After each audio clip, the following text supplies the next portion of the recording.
क्या Israel Hamas युद्ध जल्द खत्म होगा? क्या अगर सीज फायर हो पाता है तो क्या आगे इसका मतलब ये होगा कि वो सीज फायर बढ़ेगा और एक बड़ी शांति की तरफ ये सीज फायर बढ़ने की इजाजत देगा? असल में वो सभी पक्ष जो मध्यस्थता कर रहे इजराइल हमास के युद्ध के खात्मे के लिए, उनका मानना है कि एक बार अब युद्ध विराम फिर से होता है तो ये एक लंबी शांति की उम्मीद लेकर आएगा। लेकिन कतर और मिस्र की मध्यस्थता में जिस युद्ध विराम की बात हमास ने मानी है, इजराइल का कहना है कि वो युद्ध विराम की वो शर्तें उसने असल में नहीं मानी थी, उसकी मांग के मुताबिक नहीं है। तो आखिर क्या है जो हमास मान रहा है?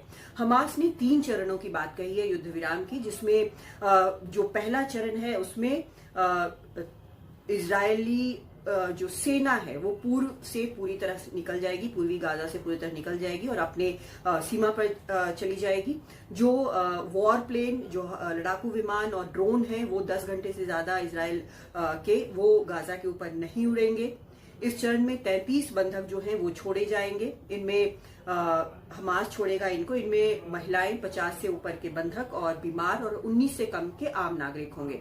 हर जीवित इजरायली के लिए 30 फिलिस्तीनियों को इजराइल को वापस करना होगा।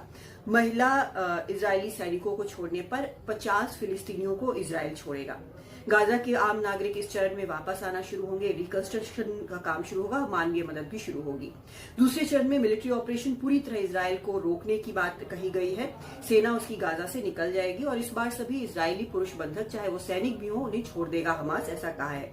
और तीसरे चरण में एक दूसरे के कैदियों के अवशेषों की अदला बदली होगी और 3 से 5 साल के गाजा के रिकंस्ट्रक्शन पर बात होगी और गाजा का ब्लॉकेड इजराइल खत्म करेगा। लेकिन इजराइल का कहना है कि 10 दिन पहले मिस्र के साथ जो उसकी बात हुई थी उसमें इस तरह की शर्तें नहीं थी, ये क्लॉज नहीं थे और इसमें नए क्लॉज जोड़े गए हैं, नई शर्तें जोड़ी गई। हालांकि उसने अपनी टीम भेजी है वहां पर निगोशिएटर्स की, लेकिन उम्मीद बहुत ज्यादा नहीं है। हालांकि वहां पर ये डील सक्सेसफुल हो, इसके लिए कई मध्यस्थ करने के लिए कई अहम लोग भी वहां बैठे हैं, यहां तक कि अमेरिका के CIA के डायरेक्टर भी वहां पर बैठे हुए हैं।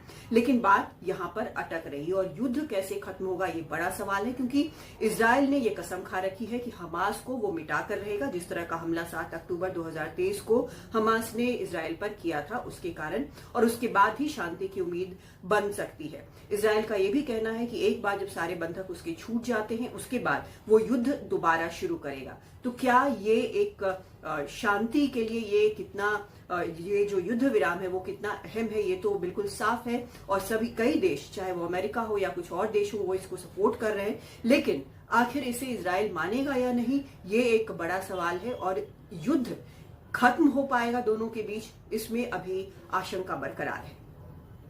दिल्ली से कादम्बिनी शर्मा, NDTV इंडिया।